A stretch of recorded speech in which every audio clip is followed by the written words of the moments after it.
everyone, and welcome to another episode of the Performance Cafe. It's great to have you here with us today as we continue talking about how to deal with change at the office. And I'm so excited about this video because I read something last night that just blew my mind totally and gave me so much context for so many of the change challenges that I've seen at the office and at so many offices, right? Not just mine, all my clients over the years when I was working in corporate, as well as now where I, sort of just contract to them. And one of the things I think is a real problem is that, mind-blowingly, no one likes change, except that when we are the person who has to promote or lead the change, then we just wish people would love change and would put up with it and be happy with it. And someone led me to the book Immunity to Change by Robert Keegan and Lisa Lasko-Lahey. I'm not an affiliate. There won't be links, whatever. And I just, in starting to sort of look at their work last night, something that really stood out to me was the gap that they so clearly mention between the concerns that that people bring to us around change. And I'm specifically looking at the perspective of as the leader of a team or leader of an organization. So you've got the strategic need for this to happen. You understand it needs to happen. You understand how critical it is, how much money it's going to save. You've got all that. But then someone comes to you with this doesn't make me feel great. I feel uncertain. I'm not quite sure what this means for my role. And what I really love about their book is that one of the major founding principles that they use comes from a quote by Ron Heifetz and Marty Linsky from their book, Adaptive Leadership Paradigm. I'm going to have to read it, and have time for that last night. The quote from the book says, "The biggest single failure of leadership is to treat adaptive challenges like technical problems." I read this and I sort of went blink, blink, blink. And I thought, I'm sure I'm supposed to know what that means. And I set about doing my thing where quickly before I buy the book, I go and look at a bunch of videos to see if I get little snippets trying to understand this before I decide if I really want to go down the rabbit hole of reading an entire book. And in this particular video that I came across, it was Lisa Lasko-Lahey starting off a workshop and explaining this principle.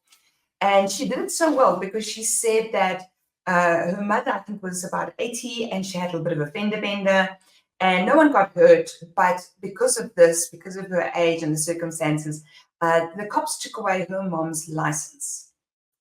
And she said, well, what are you going to do? They sort of took it. Something has to be done.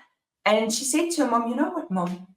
There's Uber. We'll just download this for you. We'll put the app on your phone, sign you in, connect the credit card, everything. Wherever you want to go, you just call them. They come and fetch you. And she said, wasn't that just like a beautiful solution? We don't have to buy the car. We don't have to try and get to the... don't have to buy an extra. We don't have to get a license. We don't have to have other people driving Mom around. There's like 1,000 reasons why this is a perfect solution. Technically correct. But her mother refused to do it. Why? Because to her mother, the loss of her license was not a technical problem. It was one of my identity, my independence, my ability to come and go as I please without having to think through and plan ahead. And so that's the difference between a technical problem and an adaptive challenge. A technical problem has a perfectly correct solution. It exists, everyone knows and is aware of it, and there's no issue to taking it up. I have a pen. My pen stops writing. The ink ran out. I find a new pen. I start using pen. Very easy, right? Adaptive problems, on the other hand, are problems that attach themselves to people's identities, their beliefs, their way of being, their assumptions about themselves, about the world. So what happens is, and why I love this so much for our particular application of change within organizations, is because when Tim comes to us and says, A new system is being installed. I don't know how to deal with it. The answer is not make sure that all of your requirements are in the spec. The answer is not there'll be user acceptance testing. The answer is not you'll be part of the steering committee to manage the change. You'll be one of our change agents. Those are technical solutions. What he is saying is that somehow I'm feeling scared, uncertain, confused, I'm feeling out of control, I'm feeling vulnerable. And the moment someone feels that, we're setting them up so that they will become either a victim or they will become someone who's going to detract from our change process. And I know that it is very difficult for us as managers, because if I've got a team of 15 people and each of them come to me with a problem like that, it's going to take time. But let's face it, management is about managing processes. If you're a leader, it's about managing people. And so from that perspective, it's your job to deal with that. And maybe you have that conversation and you realize, okay, this person's just not sure if they're going to lose admin access and have to be a regular user of the system, right? That's about status. That's about my importance to the team. It's about my level of contribution. It's about my access.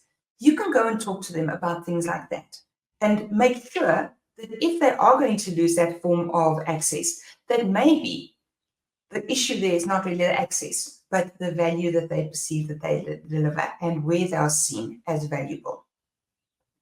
Then you're treating the adaptive challenge and not just dealing with the technical part of it. And remember, manager, there is always the HR system and the employee assistance program. All that I do ask you is that when these things come up, don't just hand them over. Don't go, I see where your problem's coming from. Go to the EAP. They can help. It can help you. It is it. First, take them, see if you can help them, see if you can guide them, and then help them with the employee assistance program, or send them to HR, hand them over to someone there so that someone at HR can help them with the EAP. It doesn't help adding another system, another technical solution to interpersonal or adaptive challenge. I hope that little tidbit was useful to you. It certainly gave me a beautiful way to express some of the most ridiculous challenges that I have seen in our corporate workspaces. And I thought that was a very interesting place to start. As always, if you enjoyed this, it'll be featured as a blog on our Perform Forward blog page. And otherwise, I will see you next week. There we go. I'll see you at the Performance Cafe. Goodbye.